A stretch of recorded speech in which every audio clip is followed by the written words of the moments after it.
Phillies in action tonight. They take on the New York Mets. John Franco will still join us in about 15 or 20 minutes or so. But last night, the big-time story was the national championship game. Louisville going up against Michigan, and it was a classic.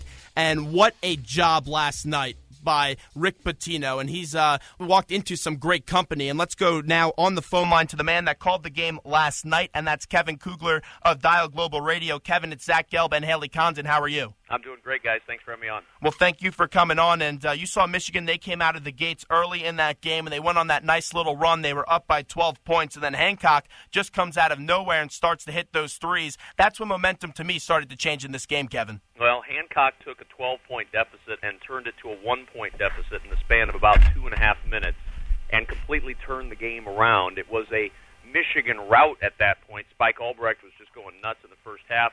And then all of a sudden, Luke Hancock, and credit Rick Pitino, he ran him off a bunch of double screens, gave him the opportunity to get himself free, and once he starts hitting, he's sometimes hard to stop. We've seen it throughout this Final Four. He was the most outstanding player of the Final Four, and deservedly so. And a lot of credit goes as well to the man running the show on the floor for Louisville, Peyton Siva, who was tremendous last night, bouncing back from a tough offensive performance on Saturday. But he's just too good of a player to expect him to have back-to-back bad nights. And you knew he was going to come out. You knew Trey Burke was going to come out. It was just a fabulous basketball game. You look at Siva's stat line, 18 points, 5 of 6, 6 rebounds, and then 4 steals. He was just sensational last night, Kevin. He put the game on his back, and he said, we're either going to win the game on my shoulders or lose the game. Well, and that's what you expect from a senior point guard. You expect somebody to take control like that in a clutch situation. This is a kid who's taken control of everything from his own personal life with his family, who's had their ups and downs. His dad moves to Louisville every basketball season in an attempt to stay sober. Peyton keeps an eye on him, and he kept an eye on his basketball team last night as he led them to a national championship. He's a great kid. He is a tremendous leader. He's everything you want when you think about college basketball. I don't know if he has any pro career at all, any pro future at all, but I do know whatever he does, he's going to be successful in it. No doubt about it, the guy's a winner, and that was evident last night as Louisville gets the championship game. We're talking to Kevin Kugler of Dial Global Radio. He was on the call last night in Atlanta, and you look back at that run that Louisville went on right before the end of the half, and they did go into the half trailing by 1 point, but Trey Burke was on the bench. Looking back at that, is Beilein second-guessing himself about that today? I don't think so, because how much second-guessing do you do if Trey Burke picks up that third foul? I agree. And it really limits what he can do. I know that's what we love to do is we love to say, I can't believe that he didn't put this guy back in. But he had the hot hand on the floor in Spike Albrecht. So they didn't lose a lot with Trey Burke on the bench. Burke was off to a good start, but Burke also committed the 2 fouls. And if he comes back out there and picks up his third, say with 5 or 6 minutes to go in the half, everybody's killing Beilein today. It's one of those situations where as a coach you've just got to ride your gut. And what he did was he put Spike Albrecht into the game. The kid responded.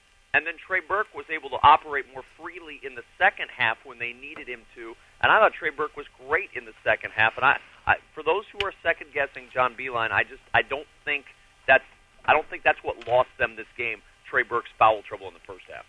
So how would you grade the performance of one Beilein? Because some people, they are killing him about how the way he managed the foul situation down the stretch and not knowing that it wouldn't have been a 1-on-1. So how would you grade the job that the coach did? Well, I'd give him a B because you've got to know that foul situation. I mean, look, I've never coached a game in my life, so I'm hardly one to judge a guy who's coached 35 years and just coached his team to the national championship game. But that is one of those situations where I was surprised during the broadcast that they waited so long to foul. They were waiting until the ball got into the hands of Gorgie Jang, thinking they were going to send him to the line, but it was only the 6th team foul, so they burned a good 15 seconds off the clock that in hindsight they could have really used at the end of that game.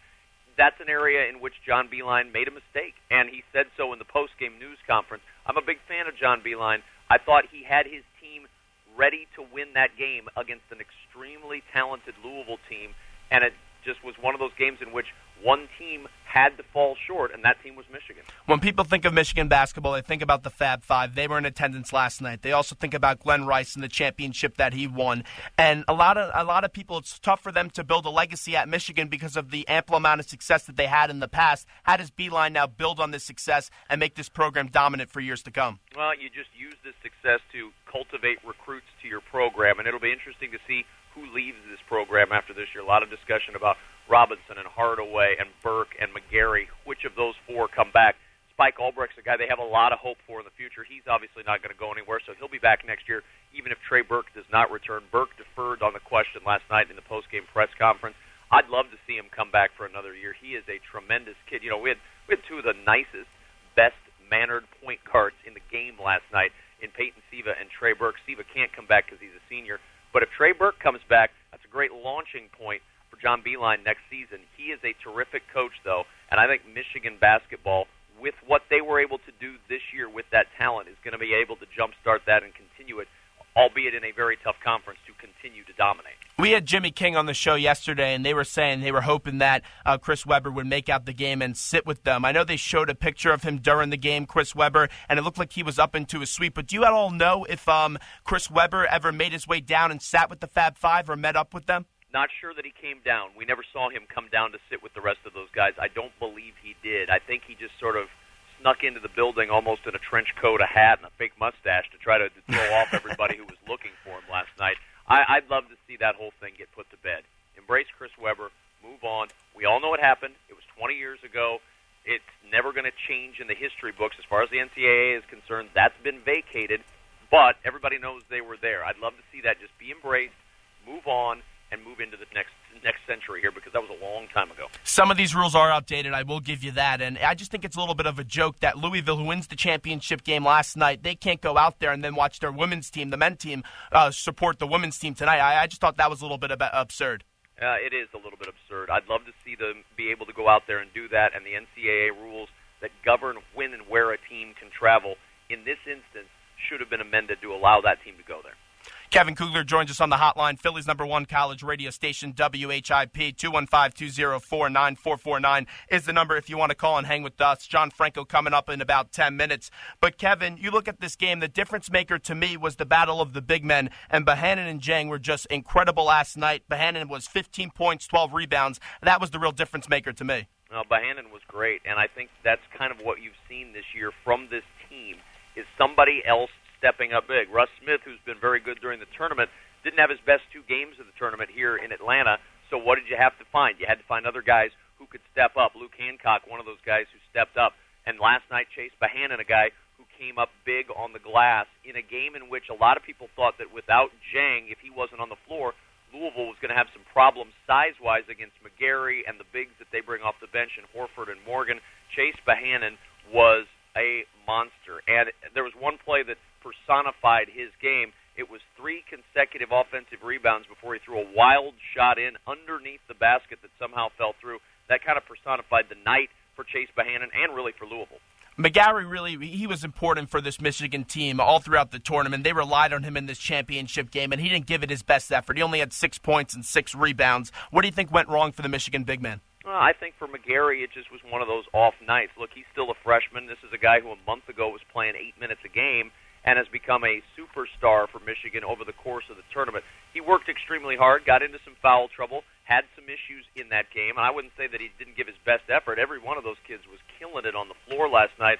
I just believe that McGarry had an off night. He got into some trouble with the fouls. He got into some frustrating situations because of the physical play of Bohannon and to a certain extent having to defend against Gorgui Dieng.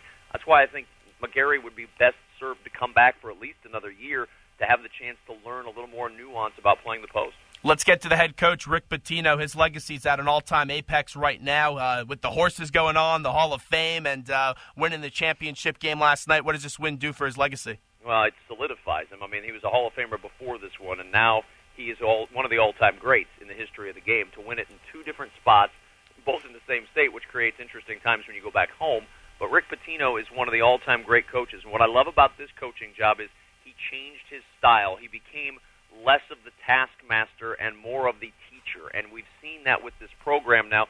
He built this program. This is what you want to see if you're a traditional college basketball fan. Senior guard, junior post, junior post. These are guys who have been brought up in his system, developed. Russ Smith was not a highly touted recruit. Peyton Siva, not a highly touted recruit. Gorgui Dieng was an unknown, and he's made each and every one of those guys into all Big East caliber players. This job that he's done with this program over the last 2 to 3 years is one of the best coaching jobs we've seen in recent years in college basketball. It's one thing to be able to coach a group of all-stars. I think there is a lot to be said for being able to mesh that talent together like John Calipari did last year. We saw it's not easy based on what he was able to do this year. Rick Pitino did it a different way, and a way that can be just as effective and in some ways more satisfying for fans. Pitino is a very emotional coach, and I'll never forget it after that Kevin Ware injury when he was in tears in the post-game press conference saying, Kevin Ware, his bone was 6 inches out of his body. He's done for the season, probably done for next season. And he's sitting there saying, win the game. You guys got to get me home to Atlanta, win the game. And last night you see Kevin Ware cut down the nets. That was another incredible scene from a fantastic championship game. Yeah, it was a great moment last night, and he was emotional again when he came over to talk with us following the post-game ceremony where he got the trophy. This is a guy who has poured a lot into this team and a lot into this season. And really it's been an up and down last several years for Rick Pitino, who has had off-the-court problems, marital problems. Those have been well-publicized. We don't have to go into those. But regardless, Rick Pitino has had a lot of ups and downs, and this was sort of the culmination of a long climb back to the top for Coach Pitino, a much humbler Coach Pitino who I think appreciated this climb a whole lot more than he did the first one.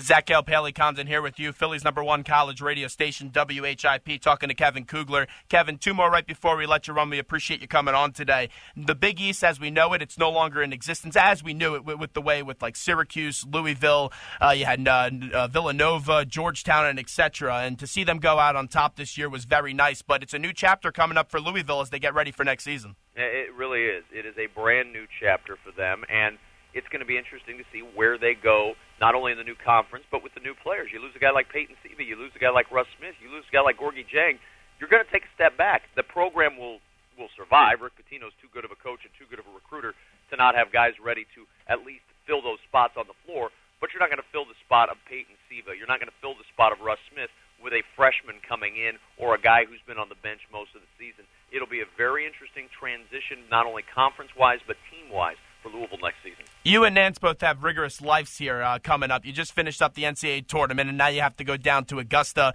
and do the Masters. And I had Jim on 2 weeks ago, and I'll tell you this, he wasn't complaining about doing this tournament coming up. But the big story with the Masters is Tiger Woods. He's #1. He's back on top, but he has not won a major since the whole sex scandal. Does he finally get it done? And when it's coming down on a Sunday, does he have another green jacket? Well, I would never bet against him the way he's playing golf right now. He's had a tremendous start to this season.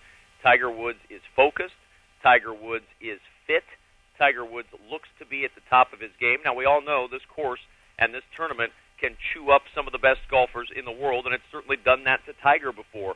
But Tiger has also tamed Augusta National with great regularity, and I certainly wouldn't bet against Tiger claiming another green jacket. The way he's playing right now, he appears to be back to the Tiger of old. And where I think it comes down to for Tiger is going to be on those greens because those greens are tough there at Augusta.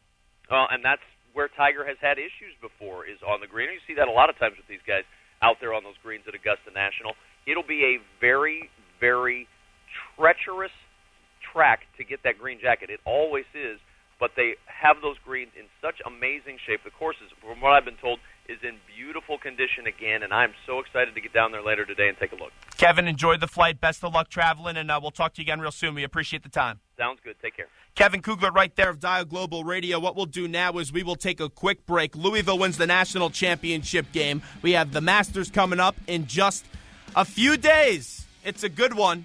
John Franco coming up next to talk Mets and Phillies. We'll be back right after these short messages.